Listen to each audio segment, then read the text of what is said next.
King Kohli ಎಂದೇ ಪ್ರಸಿದ್ಧರಾದ mister 18 ಇದುವರೆಗೂ ನಾವು ಕಂಡಂತಹ ಅತಿ ಅದ್ಭುತವಾದ ವಿಶೇಷವಾದ challenging chasing and for every action there is a reaction ಅನ್ನೋ ಕ್ಯಾರೆಕ್ಟರ್ ಅನ್ನು ಹೊಂದಿರುವ ವಿರಾಟ ದರ್ಶನ ತೋರುವ ನಮ್ಮ ಕರ್ನಾಟಕದ ದತ್ತು ಪುತ್ರ RCB ಅಭಿಮಾನಿಗಳ ಹೃದಯ ಮಿಡಿಯುವ ನಂಬರ್ 18 ವಿರಾಟ್ ಕಿಂಗ್ ಕೊಹ್ಲಿ ಇವತ್ತು ನಡೆಯುವ ಡೆಲ್ಲಿ ವಿರುದ್ಧದ ಪಂದ್ಯದಲ್ಲಿ ಹೇಗೆ ಉತ್ತರವನ್ನು ಕೊಡುತ್ತಾರೋ ಅನ್ನುವುದು ಕುತೂಹಲದಿಂದ ಕಾಯುತ್ತಿದ್ದೇವೆ. ಯಾಕೆಂದರೆ ಇದೇ ಡೆಲ್ಲಿ ವಿರುದ್ಧ ಮೊನ್ನೆ ನಮ್ಮ ಬೆಂಗಳೂರಿನಲ್ಲಿ ನಡೆದ ಪಂದ್ಯದಲ್ಲಿ ನಮ್ಮ ಕರ್ನಾಟಕದ ಹುಲಿ KL ರಾಹುಲ್ ತಾವು ಇರುವ ಡೆಲ್ಲಿ ತಂಡವನ್ನು RCB ವಿರುದ್ಧದ ಪಂದ್ಯದಲ್ಲಿ ತಾವೇ ನಿಂತು ಆಡಿ ಗೆಲ್ಲಿಸಿ ಕೊನೆಯಲ್ಲಿ ಪಂದ್ಯ ಮುಗಿದ ನಂತರ ಬೆಂಗಳೂರು ಚಿನ್ನಸ್ವಾಮಿ ಕ್ರೀಡಾಂಗಣದಲ್ಲಿ RCB ಅಭಿಮಾನಿಗಳ ಎದುರೇ ತಮ್ಮ ಬ್ಯಾಟ್ ಮುಖಾಂತರ ಕಾಂತರ ಮೂವಿ ಶೈಲಿಯಲ್ಲಿ ಒಂದು ಸರ್ಕಲ್ ಅನ್ನು ಹಾಕಿ, ಇದು ನನ್ನೂರು, ನನ್ನ ಜಾಗ, ನಾನು ಇಲ್ಲಿಯವನೇ, ಈ ಮಣ್ಣಿಗಾಗಿ ನಾನು ಆಡುತ್ತೇನೆ, ನನ್ನನ್ನು ನೀವು ಕಡೆಗಾಣಿಸುತ್ತಿದ್ದೀರಾ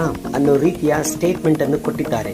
ಆದರೆ ಇದನ್ನು ಕೆಲವರಿಗೆ ಇಷ್ಟ ಆಗಿ ಸಪೋರ್ಟ್ ಕೂಡ ನೀಡಿದ್ದಾರೆ, ಇನ್ನು ಕೆಲವರು ಅದನ್ನು ವಿರೋಧಿಸಿದ್ದಾರೆ. ಅದೇನೇ ಇರಲಿ, ನಮ್ಮ ಕಿಂಗ್ ಕೊಹ್ಲಿಗೆ ಇಂತಹ ಚಾಲೆಂಜಸ್ ಅಂದ್ರೆ ಉಗ್ರ ನರಸಿಂಹ ತಾಳುತ್ತಾರೆ. ಹಾಗೆ ಇದುವರೆಗೂ ಅವರು ಕೆಣಕಿದವರನ್ನು ಯಾವತ್ತೂ ಕೂಡ ಬಿಟ್ಟಿಲ್ಲ, ಅವರಿಗೆ ತಕ್ಕ ಉತ್ತರವನ್ನು ಕೊಟ್ಟಿದ್ದಾರೆ. ಇವತ್ತು ಅಂತಹದ್ದೇ ಅವಕಾಶ ಕೂಡ ಅವರಿಗೆ ಒಲಿದು ಬಂದಿದೆ. ಅಂದರೆ ತಾವು ಹುಟ್ಟಿದ ಊರು ಡೆಲ್ಲಿಯಾಗಿದ್ದರಿಂದ ಡೆಲ್ಲಿ ವಿರುದ್ಧ ಪಂದ್ಯದಲ್ಲೇ ಡೆಲ್ಲಿಯಲ್ಲೇ ತಾವೇ ನಿಂತು ಆಡಿ ಗೆಲ್ಲಿಸಿ ಇದಕ್ಕೆ ತಕ್ಕ ಉತ್ತರವನ್ನು ಕೊಡುತ್ತಾರೋ ಅನ್ನೋದು ನೋಡಬೇಕಾಗಿದೆ. ಕರ್ಮ ಬಿಟ್ರು ಕೊಹ್ಲಿ ಬಿಡಲ್ಲ ಅನ್ನೋ ಮಾತು ಇವತ್ತು ಕೂಡ ನಿಜ ಆಗುತ್ತಾ ಅಂತ ನೀವು ಕಮೆಂಟ್ ಬಾಕ್ಸ್ ಅಲ್ಲಿ ತಿಳಿಸಿ.